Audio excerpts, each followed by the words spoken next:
Hey guys, welcome back to Learning as We Lope. This project right here started out as a simple idea and turned into a lot of brainstorming, a lot of work, and honestly, quite a bit of trial and error. But in the end, it became one of my favorite builds that we've ever done so far. Today, I'm walking you through how we created a hay feeder system that actually works for Blaze, and trust me, it took quite a few tries to get there. So, one thing that's really important to us is keeping hay protected from the elements. Rain, snow, moisture, any of that can ruin a bale pretty quickly. And when you've got a horse like Blaze, who is in his own pasture alone, it takes him a lot longer to go through a bale. Since he has Cushing's, he's in a smaller dry lot, so he gets hay all the time.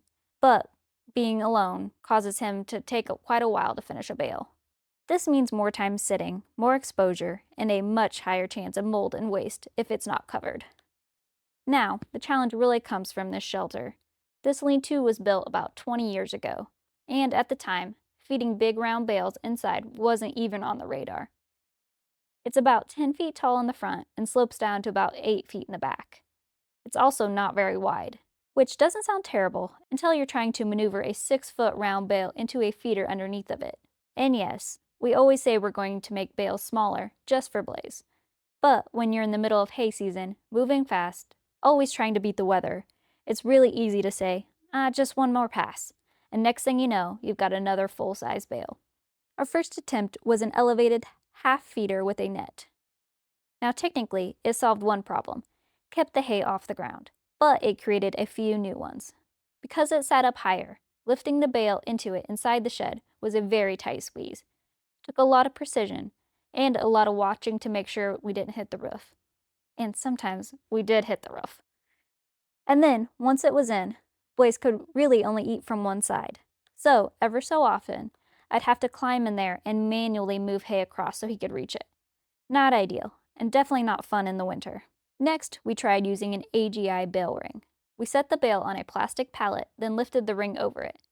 That worked, sort of, but because one side was up against the shed wall, getting that ring over the bale was awkward. Plus, the ring itself took a lot of space inside the shelter. And again, we ran into that very same issue. Hay would get stuck on the side Blaze couldn't reach because the hay bale ring was so large, so we were still going in there trying to move it around. Then we tried a low-to-the-ground bale ring from a welding shop. This one had potential, but right away we hit another issue. The front of it was too tall to get a bale in easily, so we modified it. We cut down the vertical bars, re-welded the top rail so that it was lower, and added a conduit bar with a net underneath to keep hay contained and prevent Blaze from sticking his head through. We secured everything with pins, and honestly, it worked really well at first. Until Blaze decided he had other ideas, of course. He started pulling hay out, tossing it on the ground, and then just leaving it there, because apparently, hay on the ground is no longer acceptable for the king of the farm. So at this point, we knew we needed something that would keep the hay contained, reduce waste, fit inside the shed, and still allow enough room for Blaze to move comfortably. That's when we decided to build a net system that would attach directly to the feeder. But even that had a problem. Our standard 6-foot round bale was actually larger than the feeder. So if we made a rigid frame net big enough to go over the bale, it would stick out past the feeder. And that wasn't very safe. Plus, it took up valuable space that we needed. So, after a lot of thinking, we came up with an idea of a spring-loaded expandable frame. We built the frame using 3/4-inch metal conduit and bent it to match the feeder shape. We then threaded through a hay chicks net. For Blaze, we chose a large 2.5-inch hole net, since he's older, barefoot, and we wanted him to be able to eat comfortably without restricting him too much. To connect the frame, we used 3/4-inch set screw couplings. Now here's the cool part, the flex system. We needed about a foot of expansion in the frame. So we used a smaller 1/2-inch conduit piece as a sleeve, and inside that we placed extension springs, kind of similar to the ones you would use for a screen door. The smaller pipe adds structure and keeps the spring from being exposed, so there's no risk of pinching or injury.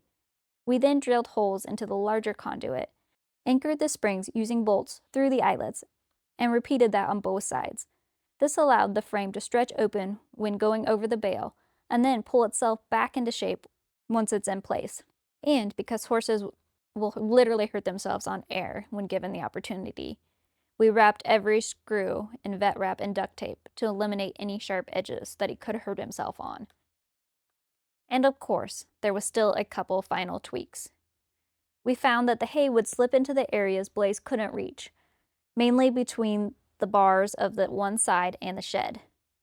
And then we would have to go in there and try to dig it out with a pitchfork, which was very much not fun and not easy. And of course, the hay feeder is very large and very heavy, so it's not like you could just push it over to get the stuff out. It requires a skid loader to move it all. So we added HDPE panels along the shed side and the back. This prevented the hay from sliding out through the bars where he couldn't reach it, as well as helping it slide down so that he could reach it at the bottom of the feeder. And just when we thought we had it all figured out. He then started pulling hay out through the feeder sides, which, good for him, that's how it's supposed to work, right? Nah. He started pulling it out, and then once again, he'd throw it on the ground. This hay is trash and no longer usable, so we added welded wire fencing to contain the hay on the sides. We did this using a small portion of the HDPE panel to allow a place for the welded wire to attach, as well as to protect him from any sharp edges on the side of the panel. We also used wire ties to attach it to the bars and to make sure that it was very tight so the hoof could not get stuck in between the welded wire and the bars. Because once again, with horses, you have to think of every possible way that they could hurt themselves. So now, when we load a bale, the front bar gives us plenty of clearance, the frame stretches easily over the bale, then snaps right back into place. We secure it with bungee cords that we got from Amazon, which keeps everything flexible and safe, as well as keeping it from sliding. And after a couple of days, you can see the difference. The hay stays contained. There's little to no waste on the ground. And Blaze still has plenty of space to move around comfortably, and still gets plenty of hay. So, after all that trial and error, I can confidently say this project was a success. We'll probably have to do some minor repairs here and there, especially if Blaze decides to test it. But for now, the system is doing exactly what we hoped it would.